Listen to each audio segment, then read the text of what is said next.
Magandang araw mga kababayan. Narito na ang pinakabagong ulat sa lagay ng panahon ngayong araw, November 1, 2025, Saturday. Naging bagyo na ang low pressure system na binabantayan natin sa may silangan. Alamin natin kung may pagbabago ba sa direksyon nito at meron din tayong update sa latest track ng isa pang bagyo. Para naman lagi kang updated sa lagay ng panahon, i-click mo lang ang subscribe button. Ang low pressure area o LPA na nakita sa layong 275 kilometers sa kanluran ng Coron, Palawan, ito ay naka-embed o nakapaloob pa rin sa Intertropical Convergence Zone o ITCZ. Kaya ang nangyayari ngayon, yung ulan na dala ng LPA ay nadadagdagan pa ng kaulapan mula sa ITCZ na umaabot sa Southern Luzon, Visayas at Mindanao. Kasabay nito, umiiral pa rin ang northeast monsoon o hanging amihan sa extreme northern Luzon. Kaya magkakaroon tayo ng magkakaibang lagay ng panahon, depende kung saan tayo nakabase ngayon sa Pilipinas. Unahin natin ang Palawan dahil sila ang pinakamalapit sa LPA. Anyway, hindi ito inaasahan magiging bagyo. Pero magbibigay ito ng maulap na kalangitan na may kalat-kalat na ulan at thunderstorm.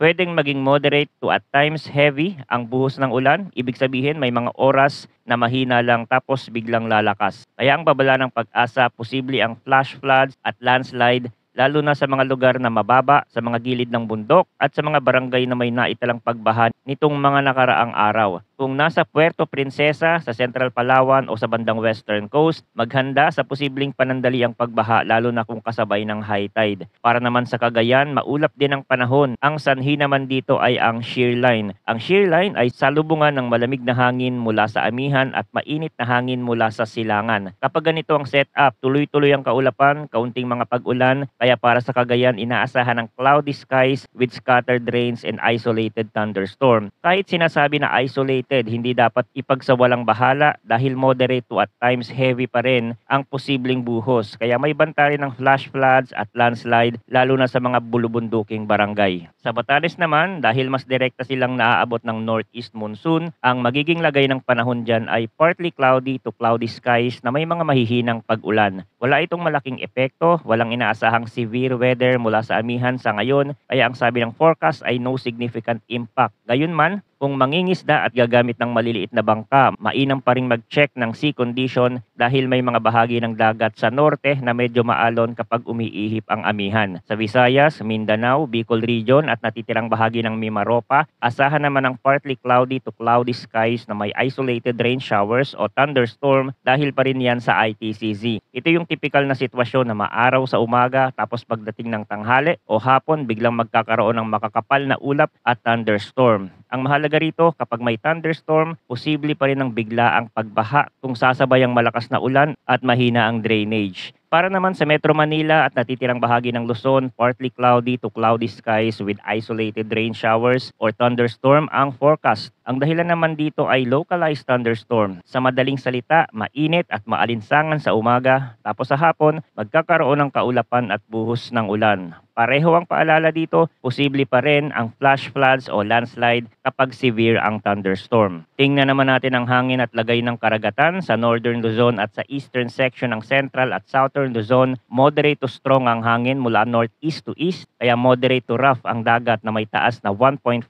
hanggang 2.8 meters. Kung maliit ang sasakyang pandagat, mag-ingat at makipag-ugnayan sa Coast Guard. Sa eastern section ng Visayas at Mindanao, light to moderate ang hangin mula northeast to east at slight to moderate ang alon na nasa 0.6 hanggang 1.8 meters. Sa natitirang bahagi ng Luzon, light to moderate din ang hangin pero galing southwest to southeast at slight to moderate din ang dagat. Sa natitirang bahagi pa ng bansa, light to moderate mula northeast to southeast at slight to moderate ang coastal waters na nasa 0.6 hanggang 1.5 meters. Ibig sabihin, generally, ay pwede pang pumalaot pero laging nakaabang sa babala, lalo na kapag may paparating na bagyo. Ngayon nga, naglabas na ng Tropical Cyclone Bulletin Advisory ang Pag-asa dahil sa paparating na bagyo. Kasi kaninang madaling araw, ang low pressure system na binabantayan natin ay na-develop na bilang isang tropical depression. Ayon sa ulat, ang tropical depression ay nasa layong 1,430 kilometers sa east ng northeastern Mindanao. nasa labas pa ito ng PAR kaya hindi pa ito bibigyan ng local name. Pero tatawagin natin itong Bagyong Tino. May maximum sustained winds ito na 45 kilometers per hour malapit sa sentro at may pagbugsong umaabot hanggang 55 kilometers per hour. Kumikilos ito pa westward sa bilis na 15 kilometers per hour. Malawak ang sirkulasyon nito dahil ang strong winds ay umaabot hanggang 280 kilometers mula sa sentro. Ayon sa general outlook ng Pag-asa, ang tropical depression na ito ay kikilos pa west, northwestward at inaasahang papasok sa Philippine Area of Responsibility bukas November 2, either sa umaga or sa hapon. Kapag nakapasok na ito sa PAR,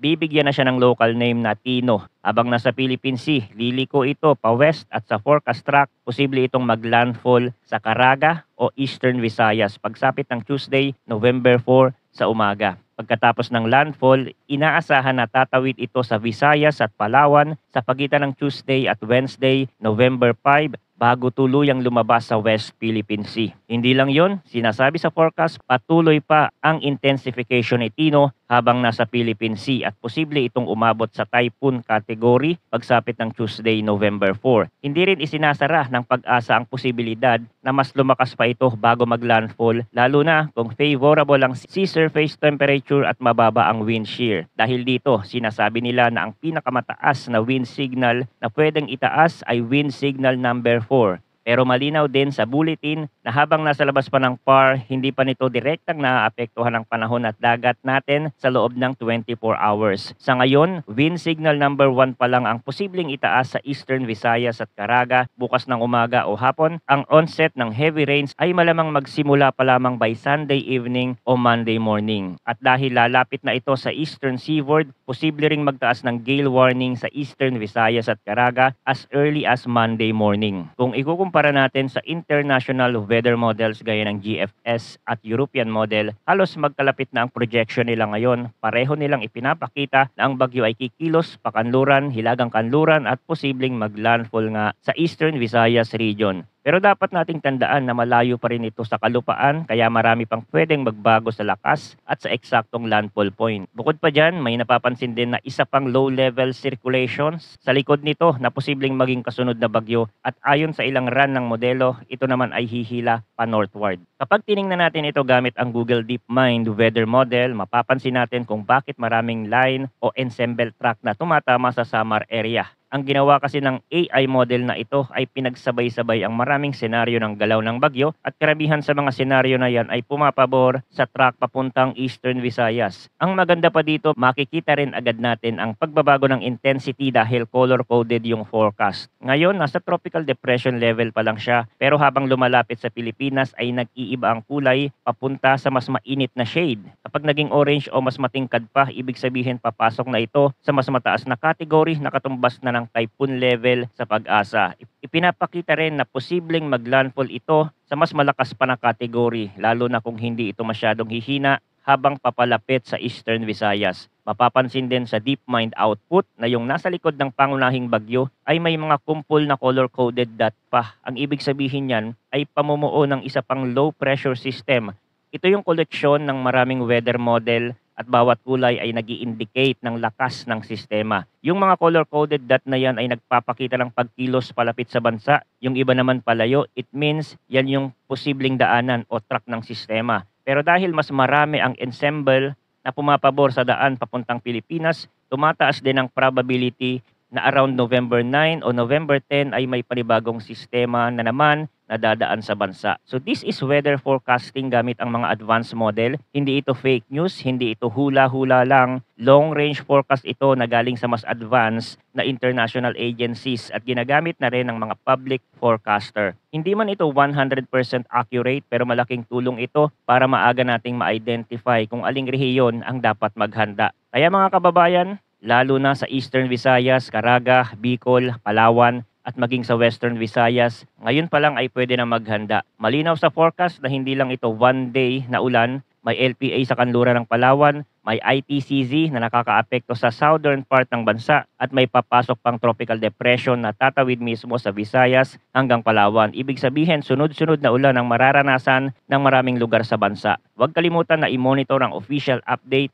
ng bagyo dito sa ating channel. Maraming salamat sa inyong patuloy na pagsubaybay at palagi po tayong mag-ingat tuwing masama ang panahon.